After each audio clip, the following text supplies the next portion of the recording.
What's up, guys? Thank you for tuning in to the second video of my mixing series where I am going over the song Your Demise by Feared and Ola Englund. If you have not checked out the first video, make sure you go do that. It will show you how I've already gotten to this point where I have everything grouped, how I already have this mastering chain here, my parallel compression, all that shenanigans. Go check out the first video so you're not too lost, even though we're not really too far into this.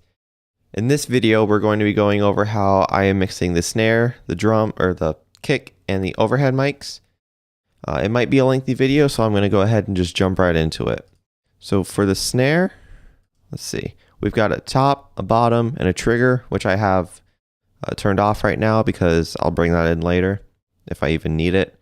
I don't always use a trigger for my snares. This just already had it in there, but I have it turned down, so let's hear what the natural snare sounds like.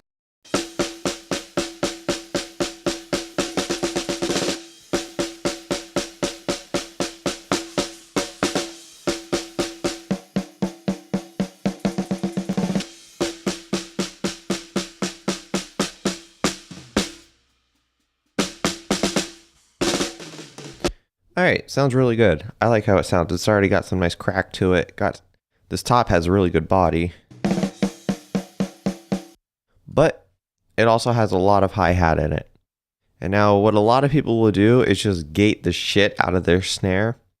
And I'm not really a fan of that. I will be putting a gate on this for sure.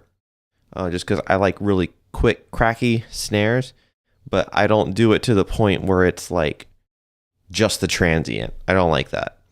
And so a cool little trick for the top, because that's where most of the hi-hat bleed is you can do what I'm about to show you with any multi-band compressor. I have a setting for it made by Nolly, because Nolly is the best. And what this is essentially doing is this band here from like 1600 onward is set so that anytime there is a hit here, which is where the snare is primarily hitting, this will dip down in volume, which will increase the hi-hat volume. And I will show you what that does.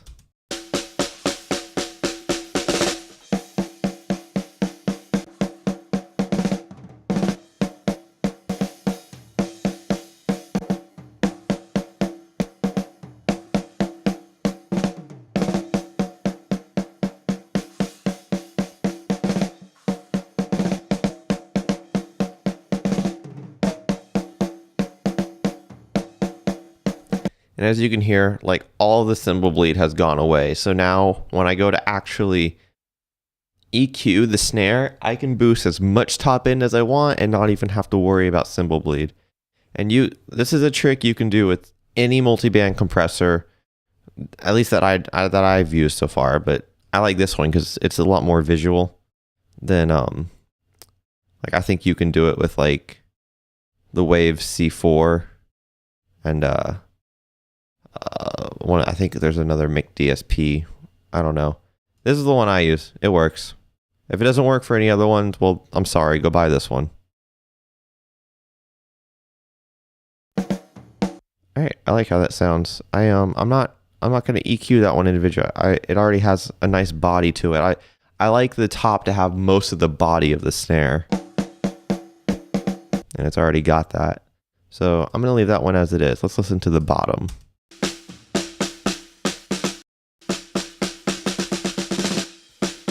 Now, I am a fan of really cracky snare drums with a solid amount of bottom end. And a cool trick to kind of push that is to use a transient designer and just turn up the attack, turn up a bunch of sustain, probably not that much, that's excessive. Probably something like this. Probably gonna have to lower this a little.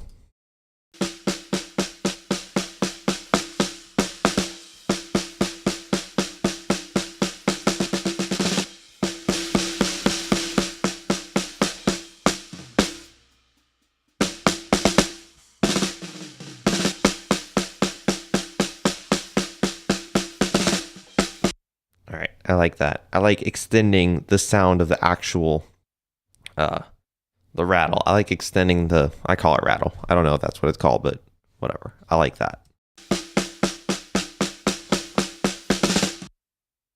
And then another thing that I like is I have this stupid ass preset for the bottom snare. It looks retarded. It is retarded. But it's one of those things where I throw it on and then I can turn it up as loud as I want.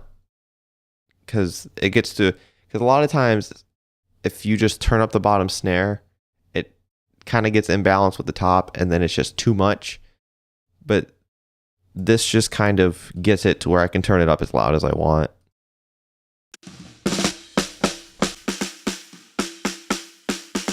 Mainly because it's only preserving what I'm wanting to boost. It's like I don't want a lot of body out of my bottom snare, and you can see a ton of the body is getting cut. Some of the harsh frequencies, but then we're boosting some high end, which is where a lot of the sizzle is going to come from.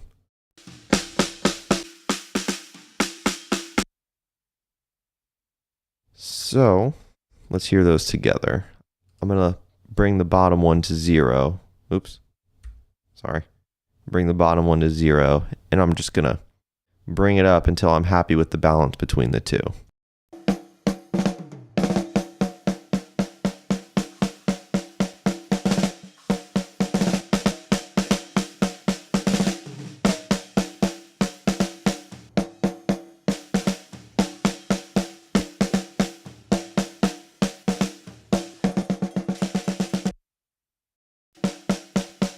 I think I like it right there because it's kind of at the point where you don't really hear the bottom, but it's there. If I take it out, it's a huge difference, but it doesn't sound like there's a huge amount of snare bottom in the snare drum. It just sounds like a one whole complete snare drum.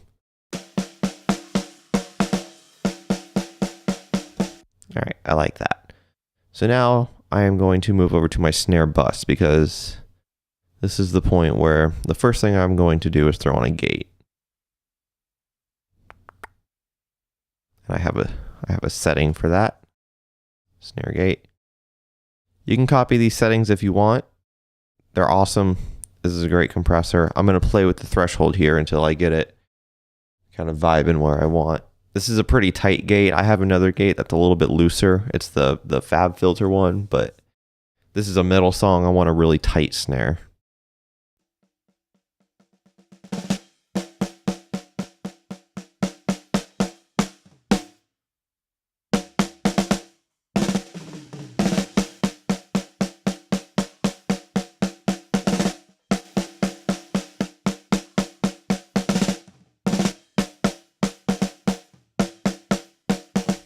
All right, I like that. Cool. So now I think we're ready for some EQ. We haven't done any EQ moves yet. Oh, I take that back. I've done this. Sorry. That's like a huge EQ move. I completely lied. I don't know. I'm sorry. I lied. So we're now going to do our second EQ move. And I like this Electro DSP for snares. It's awesome. It's got this like super pointy EQ curve on these two bands that if you can just find the transient of the snare, or not the transient, whatever that thing's called that I'm trying to think of the snare, when it's being hit with these two, it just sounds amazing.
All right, that's got some really good crack to it, some really solid body. I'm really liking that snare sound so far. Cool, so I think that's EQ'd how I like. I don't hear any ringing frequencies that are offensive, so I'm not going to go in and get surgical with it. Yeah, I like where we're at. So now we're going to go to some compression. And I've used quite a few different compressors for my snare drum, but I just recently got into this DBX 160. This thing on snare drums sounds awesome. For the longest time, I used the FabFilter Pro C or C2, whatever it is, their compressor, and I liked it a lot. It sounded great, but there's just something about this one. It just sounds intense, and it just gets this insanely awesome crack and body out of the snare that I haven't found yet in a different plugin. So I'm going to play with these, and probably going to go for about 5 to 8 dB of gain reduction.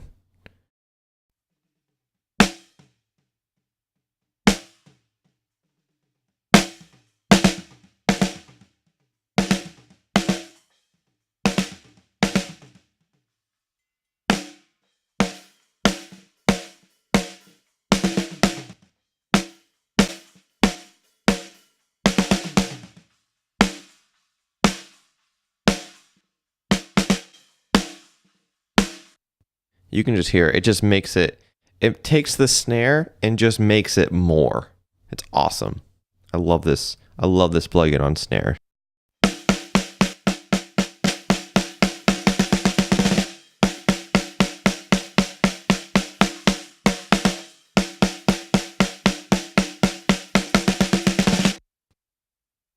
All right, and the last thing I'm going to do is just add a little bit more body to it. And to do that, something I like to do is take this VCC channel that you normally put first and put it last. Brit 4kg is my favorite snare setting. Max out the drive because why not?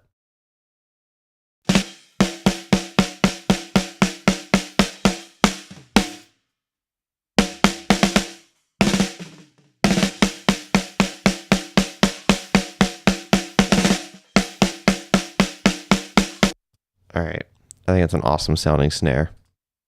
So the next thing I'm going to do is send it to my parallel compression bus. I always send it at 0 because it's kind of my reference for everything else. And I guess I can go ahead and play it, but until I add more to the parallel compression, it's not really going to give you an accurate idea of what it's really doing. Like right now, it's just making it seem like the cymbal bleed is really bad and making it insanely loud. But once I add all the other drum components to it, it's a lot nicer. And then some snare verb, which I have multiple reverbs that I like to go to for my snare. Valhalla Room, I have a preset on there that I like. Verbiage, I really like. I just recently got this FabFilter Pro R, which is really good. I'll be using that later on, I already know. Slate Digital, their what is it called? Verb Suite Classics is awesome. But I think for this, I'm going to use my stock verbiage setting. This setting here, I have it as my default because I just like it so much. I'm just going to bring that in a little bit now. This is got to keep in mind that this is a metal song. This isn't a death metal song at that, so it doesn't have a ton of snare reverb, but I do like to have the reverb in there because I do gate it pretty solid. It is a pretty quick, but I still need a little bit of resonance from the snare. So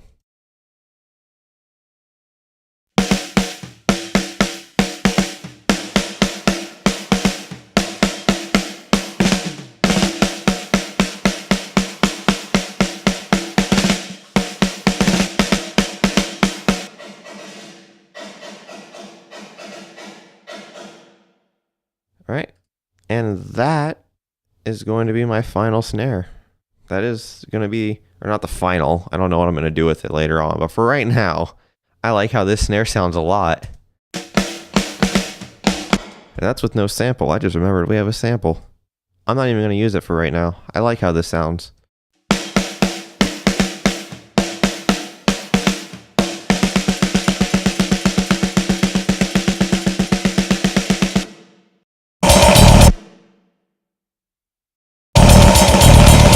Cool.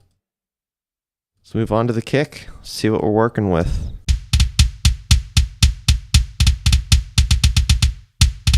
Very clicky, but it still has a lot of low end.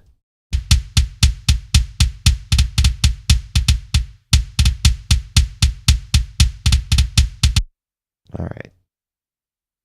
Let's go with our good friend, the way it's SSL channel.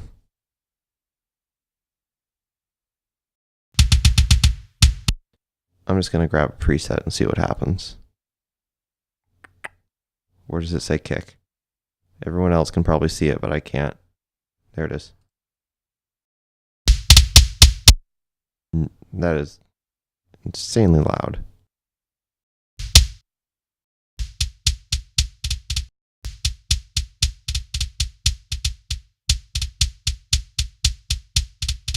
All right, I'm not feeling that. Let's reset this.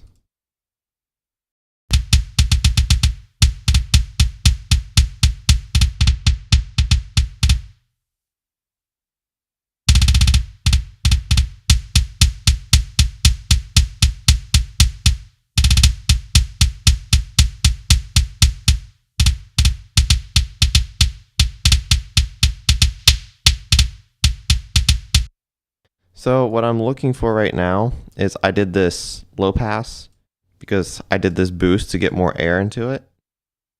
Actually, it's pretty clicky. I'll probably change this up to about 10.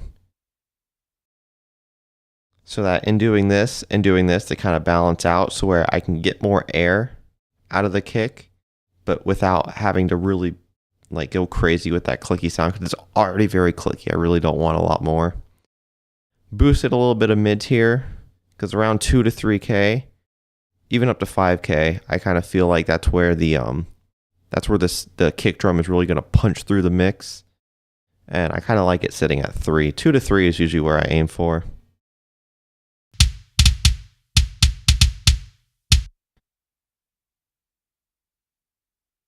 Let's test out some of these mids here.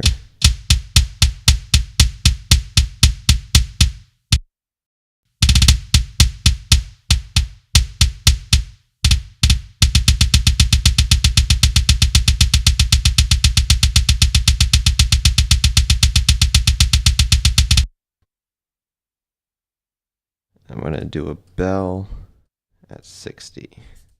60 is kind of where I like my kick drum to sit.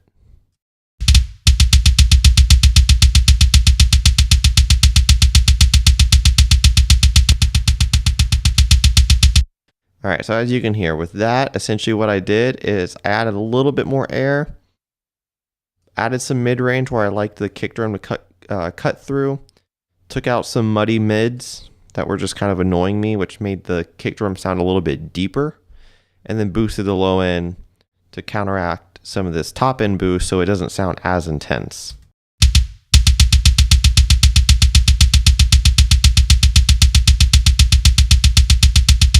Cool. I like how that sounds. So I actually want a little bit more body out of it. And something that I have as a preset that I like is this analog channel that I'm actually going to do before the kick. Sometimes I'll add like the tape machine at the end. I actually have this preset called kick. As you can see here, it essentially boosts where I like it, cuts just after it, and it just adds a really nice flavor to the kick.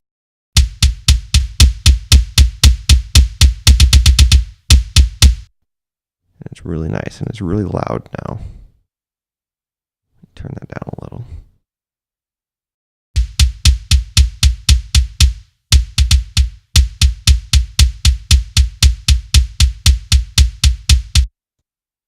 Cool. Let's throw some compression on here, and I think I'm going to be done with the kick. Kick was pretty simple to start out with. It was already really nice sounding. This is like my default kind of go-to kick thing that I like. The settings that I like too. And I'm going to play with this until I'm hitting about 4 or 5 dB.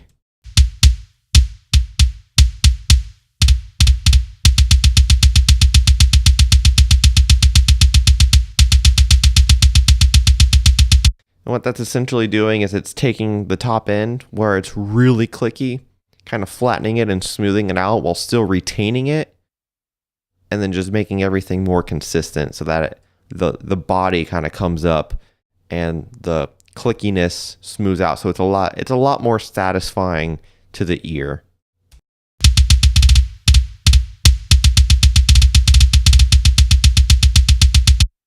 So let's get a balance between the snare and the kick.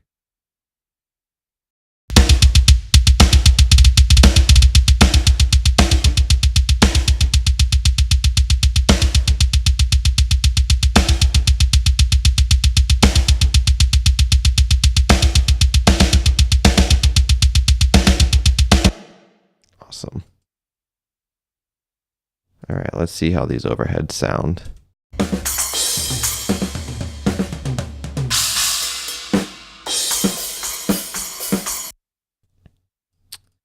Now with overheads, I actually don't do anything too crazy.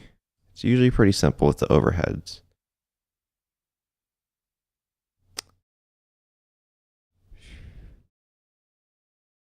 Actually, I have this preset. Let's see how that sounds.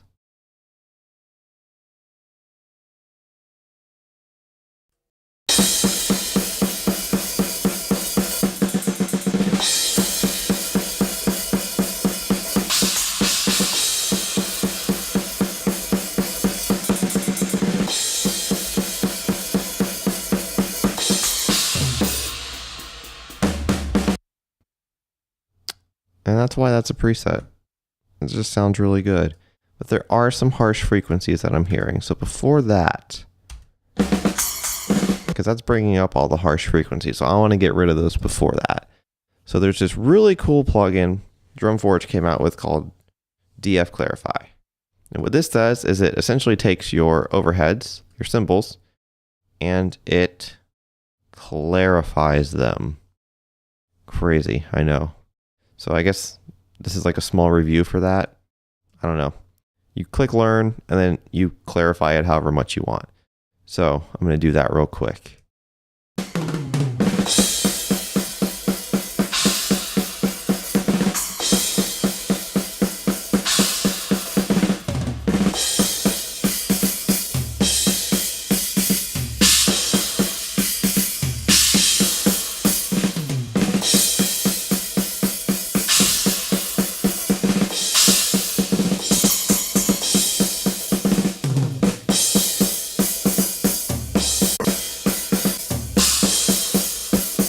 So yeah, that's that plugin. Pretty much just smooths everything out, makes it way less harsh sounding.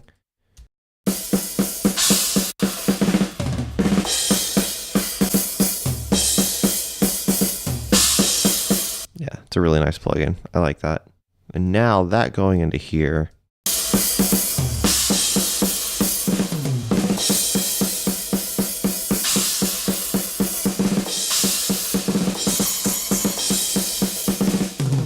it's way less harsh now.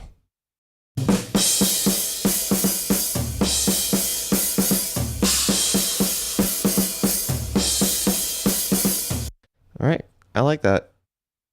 Let's oh, I forgot to send my kick to the parallel compression.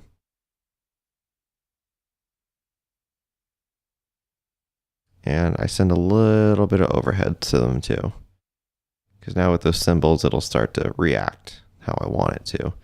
So let's hear my overhead, kick, and drums all together and get a balance.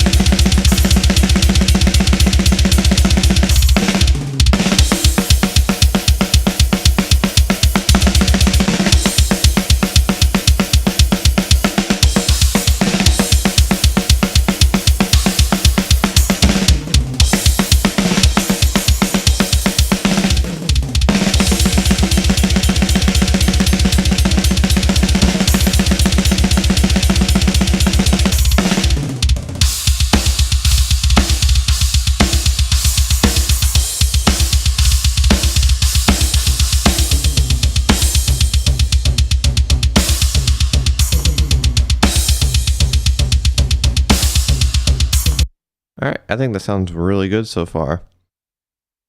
So, thank you for watching the video. In the next video, I'll be going over how I do the toms, the rooms, probably the rest of the drums, depending on how long it takes me to do the rooms. The rooms are a really big part of the drum sound to me, so I'll probably spend a lot of time on those. But subscribe to my channel if you want to see the next video. If you like this one, give it a thumbs up. If it helps you find any new tricks like the Fab Filter Pro MB, or using an analog channel on your kick drum, or if you were introduced to the DF Clarify and you liked what that does to your cymbals, anything. If you liked it, give it a thumbs up. If you didn't like it, then go away. You don't have to watch the video. I'm sorry for wasting your time if you didn't like it. Hopefully you got something out of it. Thank you all for watching. I hope to see you in the next video.